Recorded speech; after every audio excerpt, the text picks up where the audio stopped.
Kids care emergency children hospital ఆరోగ్యమైన ప్రారంభం భరోసా NICU సంరక్షణలో ఖలీల్వాడి నిజామాబాద్.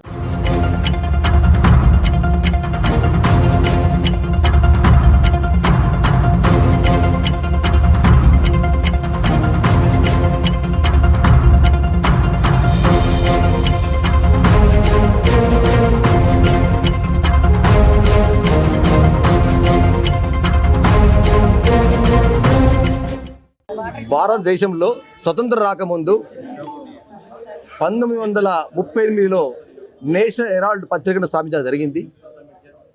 దాని తర్వాత స్వతంత్రంలో పోరాడుతున్న వ్యక్తులు అప్పుడు కాంగ్రెస్ పార్టీ ఆధ్వర్యంలో నెహ్రూ గారి, గాంధీ గారి సారథ్యంలో ఎంతోమంది జైలు పాలైనరు. స్వతంత్రం వచ్చిన తర్వాత ఆ యొక్క పత్రికను కాంగ్రెస్ పార్టీ టేకప్ చేసుకొని దాన్ని నెహ్రూ గారు నడిపించడం జరిగింది. దాని మీద 2010లో సుబ్రహ్మణ్య స్వామి బీజేపీ ఒక ఎంపీని ముందల పెట్టుకొని ఒక బీజేపీ వారు రాహుల్ గాంధీ గారు, మేడం సోనియా గాంధీ మీద కేసులు వేయించడం జరిగింది. 2012లో మళ్ళీ 16 కేసులు కూడా వేయించారు, అక్రమ కేసులు అని చెప్పి, అక్రమ సంపాదన కేసులు అని చెప్పి. మేము ఒకటే అడుగుతాం బీజేపీ వాళ్ళకి, మోతీలాల్ నెహ్రూ నుంచి నెహ్రూ కుటుంబం వరకు, ఇందిరాగాంధీ కుటుంబం వరకు, ఆ రోజుల్లో నెహ్రూ గారు ప్రధానమంత్రి కాకముందు లండన్లో కాలేజ్ చదవడం జరిగింది. దేశంలో అత్యంత ధనికులో నెహ్రూ కుటుంబము. మరి అటువంటి కుటుంబము మరి ఈరోజు దేశానికి స్వతంత్రం తీసుకొచ్చింది. స్వతంత్రం వచ్చిన తర్వాత ఏకైక పార్టీ కాంగ్రెస్ పార్టీ ఒకటే ఉంది అన్ని రాష్ట్రాల్లో కూడా. మరి పార్లమెంట్లో దేశంలో ఏం జరుగుతున్నది, మా నాయకులు మాకే అన్ని మంచి జరుగుతుంది చెప్తారు. ఒక అపోజిషన్ పార్టీ ఉండాలా. అప్పుడు ఈ యొక్క బీజేపీ వారిను అటల్ బిహారీ వాజ్పేయి అవుతుంది, అద్వానీ గారిని 2 ఎంపీలుగా కాంగ్రెస్ పార్టీ ఇండైరెక్ట్గా మాకు ఉండాలి, మద్దతు వాళ్ళు ఉండాలి. మేము మా పార్లమెంట్ సభ్యులు కానీ మా రాష్ట్రాల్లో ఉన్న ఎక్కడ ఏం జరుగుతున్నది, మా వీపు మాకు కనపడదు, ఇతరులు చూస్తే చెప్తే కనబడుతుంది ఈ వీపులు ఏం జరుగుతున్నది అన్న ఉద్దేశంతోనే ఇందిరాగాంధీ గారు పార్లమెంట్లో వారిని ఉంచి వారి ద్వారా వారు ప్రతిపక్షంగా మాట్లాడితే ఏం మా తప్పులు చెప్తారు, మేము సవరణ చేసుకున్నాం, వారి సలహాలు స్వీకరించుకున్నాం. మరి ఇప్పుడున్న ప్రభుత్వము, మోడీ గారి ప్రభుత్వము ప్రతిపక్షాన్ని మొత్తం అనగదొక్కుతున్నది. రాహుల్ గారు ఏదైతే నీకు పార్లమెంట్లో మాట్లాడుతున్నారో వారి మాటను స్వీకరించకుండా వారి కుటుంబం మీద ఈరోజు ఈడీ కేసులు వేయించడం జరిగింది. దాంట్లో భాగంగా దేశం మొత్తం కూడా బీజేపీ వ్యతిరేకంగా ఈనాడు పెద్ద ఎత్తున కాంగ్రెస్ ముఖ్య నాయకులు, కార్యకర్తలందీ రోడ్ల మీదకి వచ్చి ఈరోజు తెలంగాణలో మా పీసీ అధ్యక్షుడు మహేష్ కుమార్ ఆధ్వర్యంలో, రేవంత్ రెడ్డి గారి నాయకత్వంలో అందరూ కూడా దానికి నిరసనగా వారి బీజేపీ కార్యాలు ముట్టడించాలనే ఉద్దేశంతోనే ఈరోజు మేము కంకణం కట్టుకున్నాము. కానీ దాంట్లో భాగంగా మమ్మల్ని అందరినీ పోలీసులు ఇక్కడ అరెస్ట్ తీసుకోవడం జరిగింది. మరి ఈ అరెస్ట్తోని ఇంతతో ఆగదు. మీరు ఇప్పుడైనా కళ్ళు తెరవండి. కోర్టులో మొన్న మీరు ఈడీ మీద కేసుల్ని ఛార్జ్షీట్ వేసిర్రు, దానికి ఢిల్లీ హైకోర్టు కొట్టేయడం జరిగింది. ఇది పద్ధతి కాదని చెప్పి మరి ఇప్పుడైనా మీకు చెంపపెట్టుగా ఒక కోర్టు ఇచ్చి తీర్పిచ్చింది కాబట్టి ఇప్పటికైనా ఏ కేసులో వేసిండ్రో మీరు అంది దాన్ని తక్షణం ఉపరించుకోండి. మరి ప్రతిపక్షానికి స్థానం కల్పించండి. మీ తప్పులను మేము చూపిస్తాం. మీరు దవన చేసి దేశాని కోసం మీరు త్యాగం చేయండి. ఎందుకంటే మీరు అధికారం రాకముందు కాంగ్రెస్ పార్టీ మేము అధికారం ఉన్నప్పుడు మన్మోహన్ సింగ్ గారు ఉన్నారు. మా సోనియా గాంధీ గారికి 2 సార్లు అవకాశం వచ్చి ప్రధానమంత్రి కావడానికి 2004లో 2009లో. అయినా వారు అధికారం కాదు మాకు, దేశ ప్రజలు ముఖ్యము. ఎవరైతే నీతి నిజాయితీగా ఉన్నారో ఆ రోజు మా డాక్టర్ మన్మోహన్ సింగ్ గారిని ప్రధానమంత్రి చేసి దేశం కోసము ఎంతో అభివృద్ధి కార్యక్రమం చేపట్టడం జరిగింది. మరి మీరు అధికారంలోకి వచ్చి 14లో మేము 2 కోట్ల ఉద్యోగాలు ఇస్తామని చెప్పినాం యువకులకు. మరి ఇప్పుడు వచ్చి మీరు 12 సంవత్సరాలు అవుతుంది.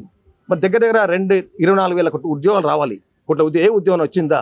మరి ఆ రోజు మీరు ఏమన్నారు, నల్లధనం తీసుకొస్తా, స్విచ్ బ్యాంకులో ఉన్న భారతదేశంలో ఉన్న అందరికీ నల్లధనం తీసుకొచ్చి గరీబులందరికీ పంచుతా అని చెప్పినావు. సంవత్సరానికి ఒక కుటుంబానికి 15 లక్షల రూపాయలు ఇస్తున్నావు. ఏ ఒక్క ధనం తీసుకొచ్చినావా? మేము మా ప్రభుత్వం అధికారం రాకముందు 48 లక్షల కోట్ల అప్పు ఉంటే ఈరోజు భారతదేశం మొత్తంలో 200 లక్షల కోట్ల అప్పు జరిగింది. మరి అప్పు అంతా ఎక్కడ పెట్టినావు? ఏ అభివృద్ధి చేసినావు? ఏ ప్రజలకు వంచినావు? ఏ పేద ప్రజలకు వంచినావు? మరి ఇవన్నీ చేయకుండా మేము ఏదే పార్లమెంట్లో ప్రశ్నిస్తే మా గొంతు నొక్కడానికి మీరు ఈ విధంగా పన్నం పట్టుకున్నారు. కాబట్టి దేశంలో ప్రజలను గమనిస్తున్నారు. మీకు రాబోయే రోజుల్లో ఖచ్చితంగా ఈ యొక్క బీజేపీ ప్రభుత్వానికి బుద్ధి చెప్తారు.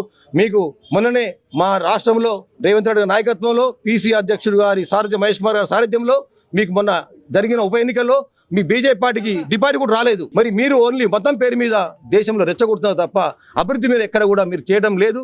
దీన్ని ప్రజలు గమనిస్తున్నారు. కాబట్టి మీకు రాబోయే రోజులు ఖచ్చితంగా దేశం మొత్తం మీద మీకు బీజేపీకి ఖచ్చితంగా ఓడగొడతారు. ఖచ్చితంగా మా రాహుల్ గాంధీ ప్రధానమంత్రి అవుతారు. మీరు ఏదైతే ఈ లక్షల కోట్ల అప్పులు తెచ్చిర్రో, ఏదైతే కార్పొరేట్ కంపెనీకి మీరు ఆదాని అమ్మాన్లకు తొత్తువలికి వారికి ప్రజలకు లక్షల కోట్లు దానదత్తం చేసిర్రు, ఇవన్నీ కూడా వెలుగు తీసుకొస్తాం.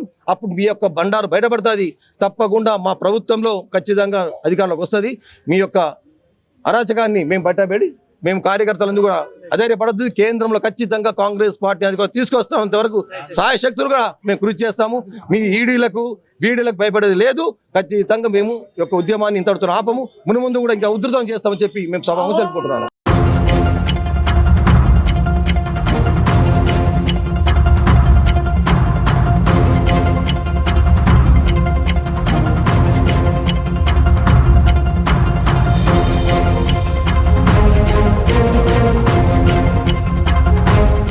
పంతొమ్మిది 1938లో నెహ్రూ గారి చేత ప్రారంభించబడి 5,000 మంది స్వాతంత్ర సమరయోధులు సభ్యులుగా ఉన్న నేషనల్ హెరాల్డ్ పత్రిక దానిపై నీలి నీడలు కమ్ముతున్న వేళ 2008లో ఏజెల్ సంస్థ నుంచి డైరెక్టర్లుగా మన సోనియా గాంధీ గారు, రాహుల్ గాంధీ గారు వారు చేపట్టిన తర్వాత కాంగ్రెస్ శ్రేణుల ద్వారా ఆ సమయంలో మేము కూడా ఎన్ఎస్ఏ యూత్ కాంగ్రెస్లో ఉండే నిజామాబాద్ నుండి చందాదారులను చాలామంది జమ చేసి ఏజెల్ సంస్థకు మేము చందాలను రాష్ట్ర స్థాయిలో మా దగ్గర అప్పుడు పిసిసి ప్రెసిడెంట్ రేవంత్ రెడ్డి గారు ఉండే, మహేష్ కుమార్ గౌడ్ గారు వర్కింగ్ ప్రెసిడెంట్ ఉండే.